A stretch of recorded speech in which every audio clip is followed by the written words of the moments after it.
When you think about cybersecurity, what's the first thing that pops into your head? Probably some hacker, right?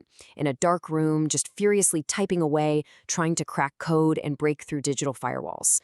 But what if I told you the biggest security threat isn't some complex algorithm, but just a simple conversation? That the most sophisticated attacks, they don't target your computer, they target you.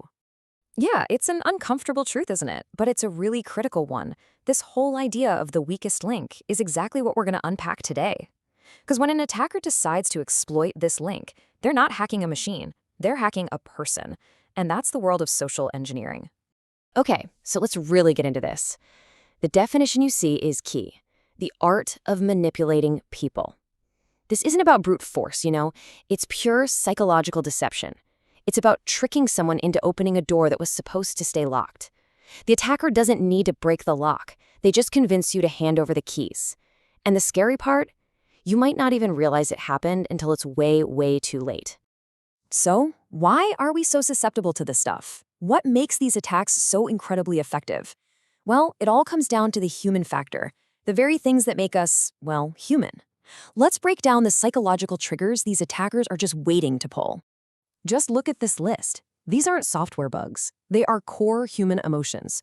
We're fundamentally wired to trust someone who sounds helpful. We react and fast when we're driven by fear and a totally manufactured sense of urgency. Our curiosity just screams at us to find out what's on that lost USB drive.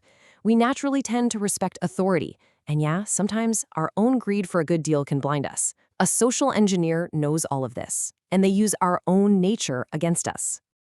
All right, so now we get why it works. Let's dig into how it works. Attackers have this well-defined playbook, a whole set of techniques designed to exploit those very emotions. So let's open it up and take a look at some of the most common plays. First up, the one you've definitely heard of, phishing. Think of it like an attacker casting this huge, wide net, sending thousands of generic emails, just hoping someone will bite. But then there's spear phishing. And this is so much more dangerous. Instead of a net, the attacker has a spear, and they are aiming it right at you.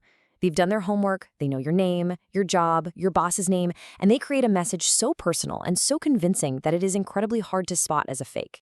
So a lot of these really targeted attacks, they rely on this core technique called pretexting.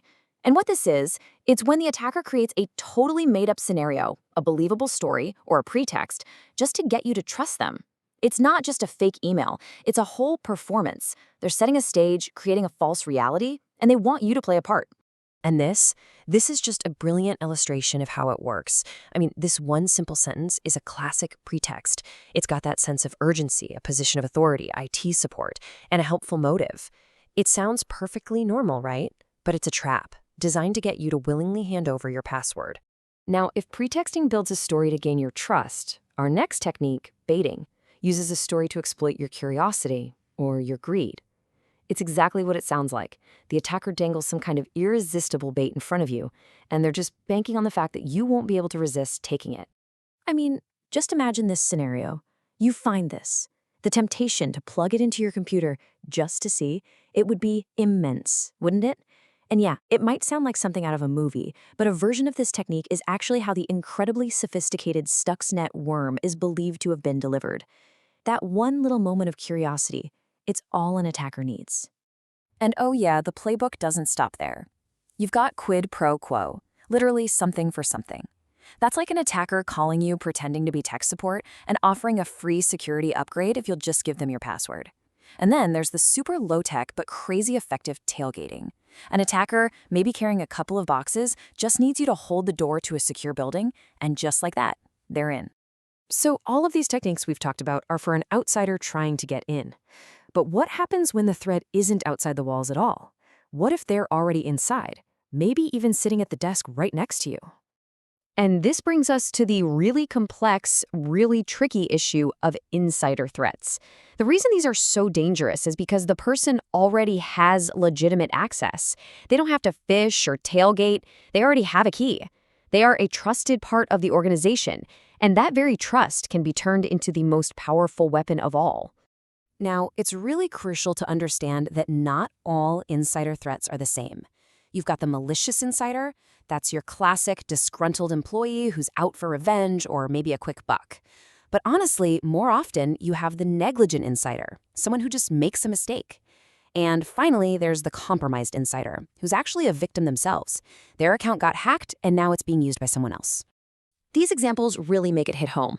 An employee leaking exam papers, that's a clear, malicious betrayal. An IT admin with the keys to the kingdom misusing their power, a huge risk. But think about the well-meaning staff member who accidentally shares sensitive student records. It was a negligent act, a mistake, but it can cause just as much damage, sometimes even more.